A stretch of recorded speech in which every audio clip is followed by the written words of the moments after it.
नमस्कार दोस्तों। आज मैं तुमसे एक गहरी बात करने आया हूं। जिंदगी की सबसे बड़ी उलझन पाप और पुण्य की। सदियों से लोग डरते रहे हैं, पाप से ललचाते रहे हैं। पुण्य के लिए पंडितों ने, पुरोहितों ने तुम्हारे मन में ये बीज बो दिए हैं कि अगर पाप करोगे तो नरक जाओगे, अगर पुण्य करोगे तो स्वर्ग जाओगे। लेकिन मैंने देखा है, नरक कहीं आसमान में नहीं है, स्वर्ग कहीं ऊपर नहीं है, दोनों यही है, यही तुम्हारे भीतर। लोग पूछते हैं मुझसे, ओशो, पाप क्या है और पुण्य क्या है? और मैं हंस देता हूं, क्योंकि सवाल ही गलत है। पाप कोई वस्तु नहीं, पुण्य कोई चीज नहीं, ये तुम्हारी चेतनास्था है। अगर तुम अचेत हो तो हर काम पाप बन जाएगा, अगर तुम सजग हो तो वही काम पुण्य में बदल जाएगा। आज मैं तुमसे यही रहस्य साझा करूंगा। पाप क्या है, पुण्य क्या है? हजारों साल से इंसान इस सवाल के पीछे भाग रहा है। कोई गंगा में नहा रहा है, कोई मंदिर बना रहा है, कोई रोज माला फेर रहा है, और सबके भीतर एक ही डर है कि कहीं पाप ज्यादा न हो जाए, कहीं पुण्य कम न पड़ जाए। लेकिन मैं कहता हूं, पाप भी झूठा है, पुण्य भी झूठा है। सच क्या है? सच सिर्फ चेतना है, सजगता है, अवेयरनेस है। अगर तुम अचेत हो तो तुम्हारा हर काम पाप बन जाएगा। ध्यान रखना, हर काम, चाहे वह कितना ही छोटा क्यों न हो। अगर तुम बिना होश के खा रहे हो तो वह भी पाप है, बिना होश के बोल रहे हो तो वह भी पाप है, बिना होश के हंस रहे हो तो वह भी पाप है, क्योंकि तुम मशीन की तरह जी रहे हो। तुम्हारे भीतर कोई जागरूकता नहीं, तुम्हारे भीतर कोई साक्षी नहीं। लेकिन वही काम अगर सजगता से किया जाए तो पुण्य बन जाता है। तुम खाना खा रहे हो, लेकिन पूरी उपस्थिति के साथ हर कौर का स्वाद ले रहे हो, हर ग्रास में ईश्वर को महसूस कर रहे हो, तो वही खाना पूजा बन जाता है, वही खाना ध्यान बन जाता है, और वही खाना पुण्य है। तुम बोल रहे हो, अगर बोलना सजगता से है तो तुम्हारे शब्द फूल की तरह जरेंगे, सुगंध की तरह फैलेंगे, वह पुण्य है। प्यार कर रहे हो, अगर पूरा ध्यान है तो वही प्रेम ईश्वर का रूप है, वही प्रेम पुण्य है। ध्यान रखना, काम बदलते नहीं है, कर्म बदलते नहीं है, सिर्फ तुम्हारी चेतना बदलती है। यहां पर लोग सबसे बड़ी भूल कर बैठते हैं, वे कर्म को पुण्य और पाप में बांटते हैं। मैं कहता हूं, कर्म तो सिर्फ कर्म है, तुम्हारी अवस्था उन्हें रंग देती है। अगर तुम्हारे भीतर अंधकार है तो हर कर्म काला हो जाएगा, अगर तुम्हारे भीतर प्रकाश है तो वही कर्म सोने की तरह चमक उठेगा। लोग कहते हैं चोरी करना पाप है, मंदिर बनाना पुण्य है, लेकिन देखो जरा, चोरी अगर अचेतन में है तो हां, वह पाप है। लेकिन अगर वही आदमी पूरी सजगता से चोरी करता है तो संभव है कि उसकी सजगता एक दिन उसे ध्यान में पहुंचा दे, उसकी यात्रा शुरू हो जाए। और मंदिर बनाने वाला अगर लालच से बना रहा है, अगर नाम यश के लिए बना रहा है, अगर भीतर कोई कपट है, तो उसका मंदिर पाप है, उसकी एंटींट पाप से बनी है। याद रखना, न तो चोरी पाप है, न मंदिर बनाना पुण्य है। सिर्फ एक बात है, चेतना। अगर तुम सो रहे हो तो तुम्हारा हर काम नरक का द्वार है, अगर तुम जाग रहे हो तो वही काम स्वर्ग का फूल है।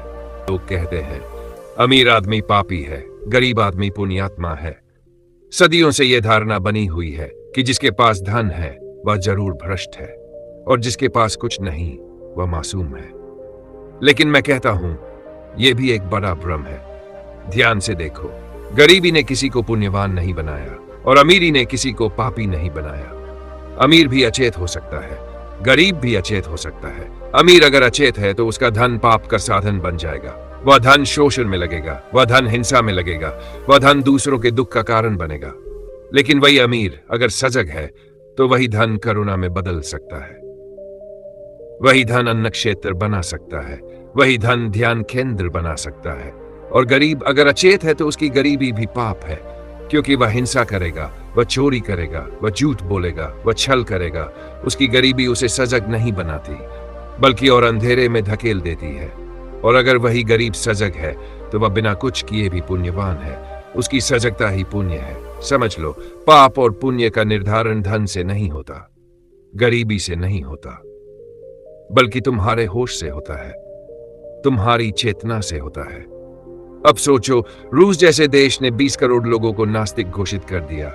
उन्होंने कहा ईश्वर नहीं है, मंदिर तोड़ दिए, धर्म पर रोक लगा दी। लेकिन क्या उन 20 करोड़ लोगों के भीतर सजगता आई? क्या वे पुण्यात्मा हो गए? नहीं।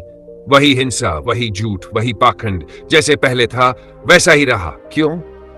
क्योंकि सजगता ना आई, सिर्फ नारा बदल गया। अब वे कहते हैं ईश्वर नहीं है, पहले कहते थे ईश्वर है, बस शब्द बदल गए, लेकिन भीतर की अचेतना वही रही। ध्यान रखना, ईश्वर में विश्वास करना पुण्य नहीं है, ईश्वर को नकारना भी पाप नहीं है।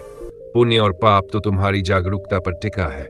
अगर तुम विश्वास भी अंधेपन से करते हो तो वह पाप है, और अगर तुम अविश्वास भी सजगता से करते हो तो वह पुण्य है। मैं कहता हूं पाप और पुण्य का असली धर्म धन से नहीं जुड़ा, गरीबी से नहीं जुड़ा, धर्म से भी नहीं जुड़ा, ईश्वर से भी नहीं जुड़ा। वह सिर्फ तुम्हारी चेतना से जुड़ा है।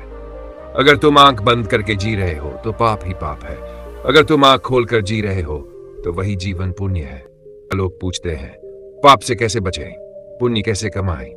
मैं कहता हूं पाप से बचने की जरूरत नहीं है और पुण्य कमाने की भी जरूरत नहीं है। जरूरत है तो बस सजग होने की। अगर तुम सजग हो तो न पाप बच सकता है, न पुण्य का डोंग टिक सकता है। सजग आदमी चोरी नहीं करेगा क्योंकि उसका मन साफ है। सजग आदमी हिंसा नहीं करेगा क्योंकि वह जानता है कि हर प्राणी उसका ही हिस्सा है।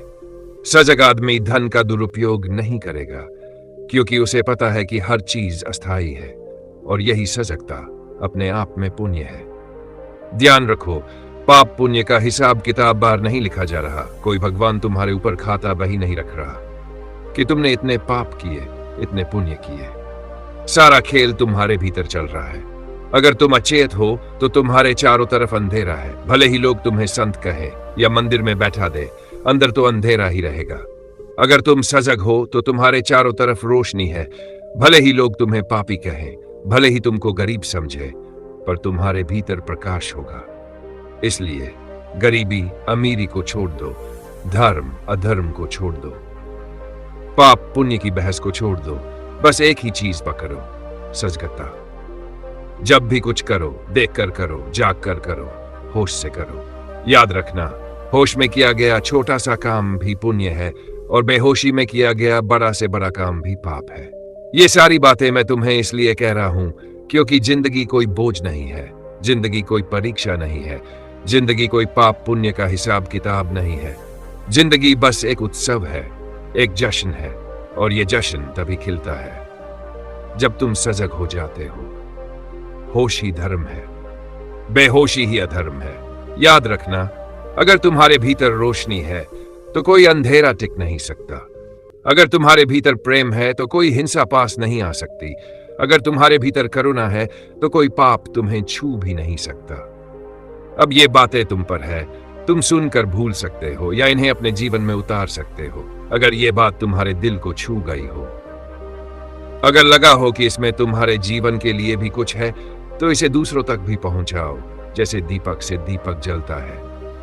और हां, अगर तुम्हें यह प्रवचन अच्छा लगा हो तो इसको जरूर लाइक करो, अपने दोस्तों के साथ शेयर करो और चैनल को सब्सक्राइब करना मत भूलो, क्योंकि आगे भी ऐसी ही और बातें ओशो की जुबानी तुम तक आती रहेंगी।